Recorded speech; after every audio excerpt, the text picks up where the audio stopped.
Hi friends, రేపు అమావాస్య కాబట్టి రేపు మార్కెట్ ఉండదు. బోయినపల్లి అయితే మా సార్ అయితే బోయినపల్లికి పోయి ఆలుగడ్డ, సూరకాయలు, క్యారెట్, కాకరకాయ, టమాటా, బెండకాయ అంటే లోకల్ వచ్చింది, గోకరకాయ, దొండకాయ, దోసకాయ, బీరకాయ, సొరకాయలు, శామగడ్డ ఇవన్నీ తెచ్చాడు.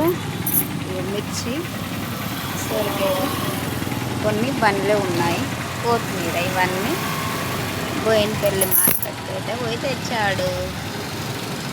మీరు ఎక్కడ ఇస్తారు? కొన్ని లోకల్ వస్తే కొంటాం, కొన్ని మార్కెట్కి వెళ్ళి తెస్తాం. వీడియో నచ్చితే లైక్, షేర్, సబ్స్క్రైబ్.